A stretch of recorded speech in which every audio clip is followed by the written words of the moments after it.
Shalom, selamat pagi Bapak Ibu Saudara yang terkasih di dalam nama Tuhan Yesus Kristus. Di pagi hari ini kita boleh belajar akan kebenaran firman Tuhan di Gemar Gerakan Membaca Alkitab Rutin di hari Jumat tanggal 10 Januari 2025. Gemar Gerakan Membaca Alkitab Rutin GSJA Peniel Surabaya dan GSJA Anugerah Cabang Kemendung. Terpujilah nama Tuhan Bapak Ibu Saudara. Kita terberkati dari Gemar ini.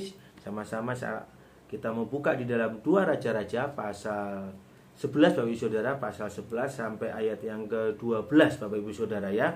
Di sini ada satu kisah di mana Yoas Raja Yehuda Bapak Ibu Saudara.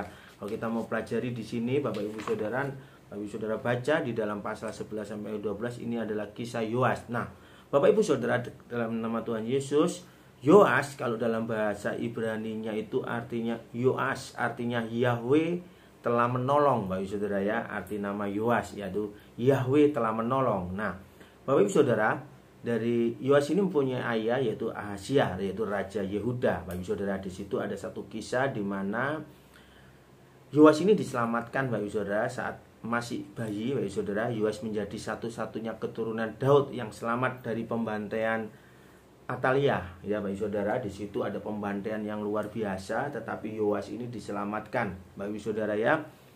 Ia disembunyikan Bapak Ibu Saudara oleh Yosabat bibinya, dan suaminya Yosabat ini adalah Imam Yoyada Bapak Ibu Saudara, di bait suci selama 6 tahun Bapak Ibu Saudara. Dalam kisahnya ini di dalam pasal 11 sampai 12. Nah, Bapak Ibu Saudara, dan Yoas ini telah dinobatkan menjadi raja dari umur 7 tahun Bapak Ibu Saudara ya. Dari umur 7 tahun Yoas dinobatkan menjadi raja oleh Imam Yoyada Bapak Ibu Saudara ya. Puji Tuhan. Nah, Bapak Ibu Saudara, apa yang menarik daripada kisah Raja Yoas ini Bapak Ibu Saudara? Nah, Bapak Ibu Saudara bisa baca di dalam Yoas pasal 12 Bapak Ibu Saudara ya, ayat yang ke 2 Bapak Ibu Saudara, perhatikan. 2 Raja-Raja pasal 12 ayat yang kedua, begini bunyi firman. Yoas melakukan apa yang benar di mata Tuhan seumur hidupnya. Nah, saudara ya, Yoas melakukan apa yang benar di mata Tuhan seumur hidupnya selama Imam Yoyada mengajar dia. Nah, Bapak Ibu Saudara yang terkasih, ini hal yang begitu menarik. Jadi mulai masa kecil daripada Yoas ini dan waktu dia menjadi raja, ya saudara, dia telah didampingi seorang imam, yaitu Imam Yoyada Bapak Ibu Saudara. Dari bimbingan Imam Yoyada ini Bapak Ibu Saudara, Yoas melakukan apa yang benar Bapak Ibu Saudara. Dia menghilangkan penyembahan-penyembahan berhala saat itu. Dia juga sudah mengupayakan untuk membangun Bapak Ibu Saudara, memperbaiki bait suci Bapak Ibu Saudara yang telah ditinggalkan. Nah, Bapak Ibu Saudara, begitu luar biasa daripada kisah Yoas ini Bapak Saudara. Dari mulai kecil, dari kehidupannya, dia tetap mencari Tuhan selama hidupnya dengan bimbingan Imam Yoyada. Nah, Bapak Ibu Saudara, tetapi dari akhir hidupnya ini, setelah Imam Yoyada meninggal Bapak Ibu Saudara, setelah Imam Yoyada meninggal ini, terjadilah sesuatu yang sangat menyedihkan, di mana Yoas mulai menyimpang ya, menyimpang dari kebenaran firman Tuhan Bapak Ibu Saudara ya.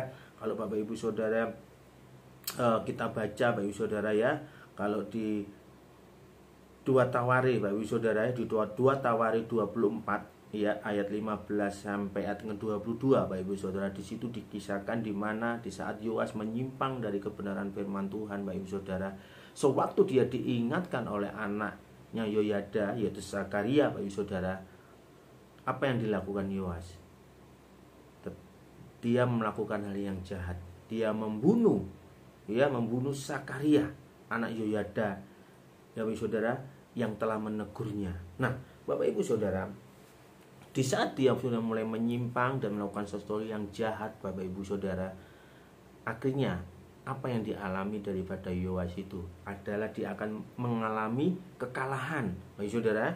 Di situ kekalahan, Tuhan mendatangkan pasukan Aram ya untuk menyerang Yehuda, dan Yoas kalah. Dan lebih tragisnya lagi Bapak Ibu Saudara, Yoas harus mati ya dibunuh oleh para pengawalnya sendiri.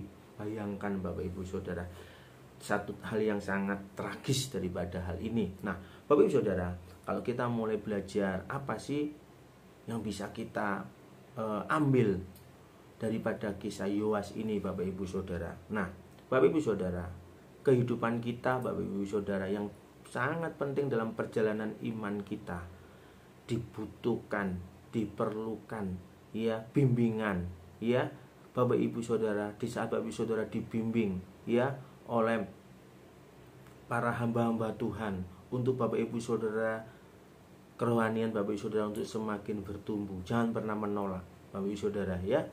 Di saat engkau dibimbing, dan kita perlu dibimbing oleh mentor-mentor rohani kita supaya kehidupan kita semakin teguh. Bapak Ibu Saudara, Yoas ini bisa kita ambil, dia pendiriannya tidak teguh Bapak Ibu Saudara, kesetiaannya meleset Bapak Ibu Saudara. Mungkin kehidupan kita saat ini Bapak Ibu Saudara ya kurang teguh. Hati-hati Bapak Ibu Saudara, iblis tidak tinggal diam. Iblis berusaha untuk menjatuhkan kita supaya kita tidak setia pada Tuhan. Pendirian kita goyah Bapak Ibu Saudara. Terbukti daripada Yoas ini Bapak Ibu Saudara. Di saat dia ditegur ya, tetapi waktu dia tegur dia malah tidak mengucap syukur. Tetapi apa yang dia lakukan? Dia malah membunuh orang yang menegurnya, yaitu Zakaria.